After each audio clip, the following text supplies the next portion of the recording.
ఒరే మగజాతి అనుభూతం, ఒకప్పుడు matrimony job చేసి కొన్ని వందల పెళ్లిని కుదిర్చిన అనుభవం నువ్వు పెళ్లి చేసుకోకుండా ఈ పాశ్చాత్య సంస్కృతి చెందిన సహజీవనాన్ని నేర్చుకున్నావేట్రా?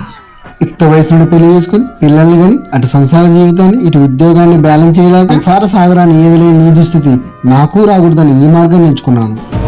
ఈ విషయం నీకెలా తెలుసురా? నువ్వే అన్నావు గారా వీడు కొన్ని వందల పెళ్లిళ్ళు కుదిర్చిన అనుభవం ఉందని. చూడని మగజాతి ఆణిముత్యం గారు, పెళ్లిల్లో కష్టాలుంటాయని తెలిసిన నీకు పెళ్లి చేసుకోకుండా సహజీవనం చేయడం తప్పని తెలియదారా?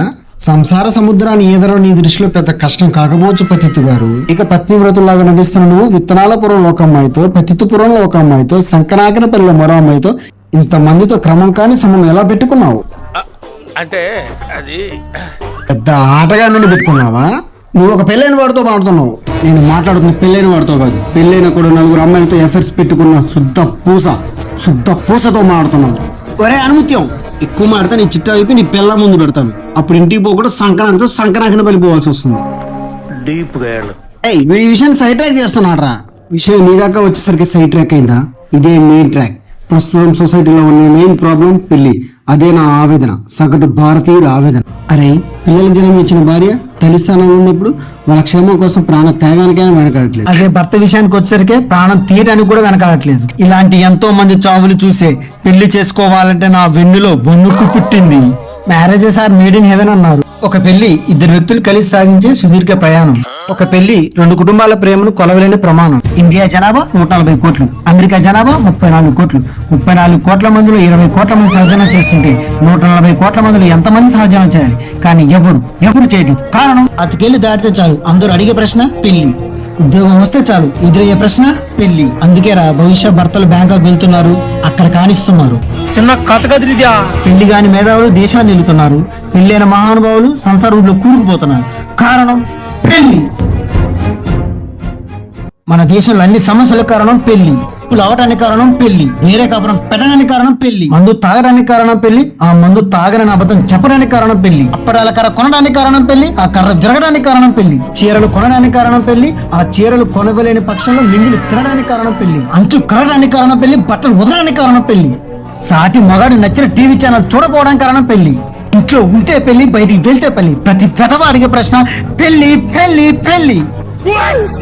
చిన్న చెడ్డీ నుండి మందు గుడ్డి వరకు మొత్తం వాళ్ళ పత్రమే నడుస్తుంటే పెళ్లి కావాలని ఎలా కోరుకుంటాంరా? అంటే పెళ్ళైన వాళ్ళు ఎవరు సంతోషంగా లేరా నీ ఉద్దేశం? లేర్రా. కొత్తగా పెళ్ళైన వాడికి భయం హనీమూన్కి వెళ్ళాలంటే ఎక్కడ లవర్తో కలిసి అటు నుండి అటే పైకి పంపిస్తుందేమో అని. హిందూ లాంటి మగాడికైనా భయం పెళ్ళంటే ఇంత బ్రతుకు బతికి ఇంటి వెనకాల డ్రమ్ములో చేస్తానేమో అని. మొగుడికి భయం భోజనం చెయ్యాలంటే ఎక్కడ తినే ఆహారంలో సైనైడ్ కలుపుతుందేమో అని. భర్తలకు భయం ఫోన్ లాక్ తీసి భార్యలకు ఇవ్వాలంటే ఎక్కడ డెత్ సర్టిఫికేట్ లో పేరు నమోదు చేస్తారేమో. ఒక employee, business man, innocent person life అంతా హ్యాపీగా ఉండాలని పెళ్లి చేసుకుంటే వాళ్ళ బ్రతుకంతా బతుకు జట్కా బండి రచ్చబండ ప్రోగ్రామ్ లో దర్శనమిస్తుంటే ఇంకెలారా నన్ను పెళ్లి చేసుకోమంటావు? వీళ్ళంతా హ్యాపీగా ఉండగలరా? ఉండలేరు. ఇలాంటి ఎంతో మంది పెళ్ళైన వారి బాధను చూసే నా పిలకలు మెలికలు తిరిగాయి. ఒక్కసారి మనలో ఉన్న ఆరో జీవిని తట్టి లేపండి.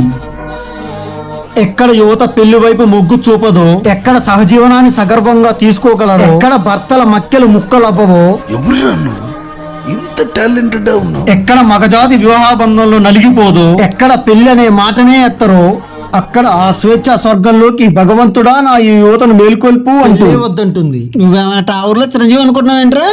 ఒక్కసారి నాలో ఉన్నా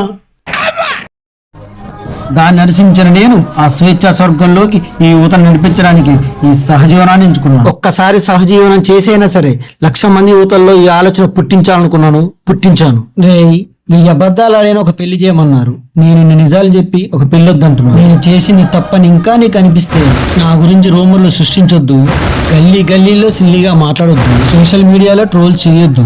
విషయం ఒప్పుకుంటున్నాను గనక మీకు పెళ్ళే కరెక్ట్ అనుకుంటే ఆనందంగా పెళ్లి పెట్లెక్కుతాను.